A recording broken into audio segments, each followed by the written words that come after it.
ഏലപ്പാറ വാഗമൺ റോഡിൽ ബോണാമിക്ക് സമീപം കാട്ടുപോത്തിറങ്ങി. രാത്രി 8 മണിയോടെയാണ് കാട്ടുപോത്തുകൾ റോഡിലേക്ക് എത്തിയത്. ഈ സമയം ഇതുവഴി എത്തിയ വാഹനങ്ങൾക്ക് നേരെ കാട്ടുപോത്തുകൾ ആക്രമണത്തിന് മുതിർന്നതായി ആളുകൾ പറഞ്ഞു.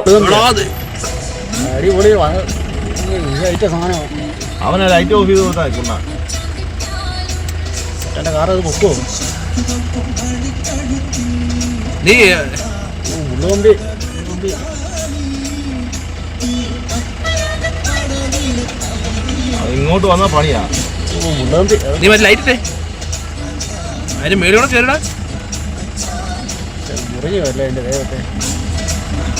അതൊന്നും വിറ്റുള്ള കേസേ ഏറെ നേരം റോഡിൽ നിരയുറപ്പിച്ച പോത്തുകൾ വാഹനങ്ങൾ ഹോൺ മുഴക്കിയിട്ട് മാറാൻ തയ്യാറായില്ല. പിന്നീട് ഇരുവശത്തു നിന്നും എത്തിയ വാഹനങ്ങളിലുള്ളവർ ദീർഘനേരം ലൈറ്റുകൾ തെളിച്ചും ഹോൺ മുഴക്കിയും നടത്തിയ പരിശ്രമത്തിനൊടുവിലാണ് ഇവ റോഡരികിലെ തേയിലത്തോട്ടത്തിലേക്ക് പിന്തിരിഞ്ഞത്. മുള്ളുവേലി മറികടന്ന് ഇവ തോട്ടത്തിലേക്ക് മറയുന്ന ദൃശ്യങ്ങളും പുറത്തു വന്നിട്ടുണ്ട്. കഴിഞ്ഞ 2 ദിവസമായി ബോണാമി, കാവക്കുളം പരിസരങ്ങളിൽ കാട്ടുപോത്തിന്റെ ശല്യം രൂക്ഷമാണ്.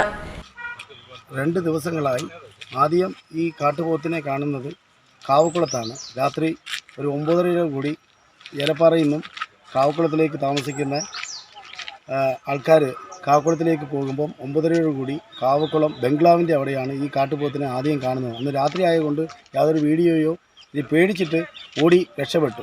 പിറ്റേ ദിവസം ഇന്നലെ രാവിലെ വെളുപ്പിന് ഒരു 5-5:30 ആകുമ്പം വാക്കിങ്ങിന് നടക്കുന്ന ആൾക്കാർ ഇത് വാക്കിങ്ങിന് വരുമ്പം ഈ കാട്ടുപോത്തിനെ നേരിട്ട് കാണുകയും ഓടി രക്ഷപ്പെടുകയും ചെയ്തിട്ടുണ്ട്. അത് ഇന്നലെ രാവിലെ അന്നേരം തന്നെ നമ്മുടെ ഫോറസ്റ്റ് അറിയിക്കുകയും കാക്കത്തോട് ഫോറസ്റ്റ് റേഞ്ചിൽ വരുന്നതാണ് കാവക്കുളം.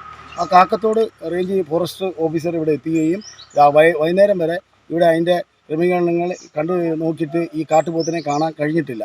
അത് കഴിഞ്ഞതിന് ശേഷം ആ കാവക്കുളം കാട്ടുവഴി തന്നെ കയറി ബോണാമി ജംഗ്ഷനിൽ ആ ശവക്കോട്ട എന്ന് പറയുന്ന ആ സ്ഥലം കൂടെ കയറി ഈ കാട്ടുപോത്ത് ലുത്രമിഷൻ പള്ളിയുടെ അവിടെ കൃത്യം 7-8 ആകുമ്പം റോട്ടിൽ തന്നെ നിന്ന് കാവക്കുളത്തിൽ താമസിക്കുന്ന നമ്മുടെ സുഹൃത്തുക്കൾ ഒരു കാറുമായിട്ട് വരുമ്പോൾ കുഞ്ഞിനെയും കൊണ്ട് കാറുമായിട്ട് വരുമ്പം ആ കാറിൽ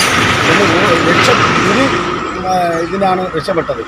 വിനോദസഞ്ചാരികൾ ഉൾപ്പെടെ കടന്നു പോകുന്ന പ്രധാന പാതയായതിനാൽ യാത്രക്കാർ ജാഗ്രത പാലിക്കണമെന്ന് വനം വകുപ്പ് നിർദ്ദേശം നൽകി.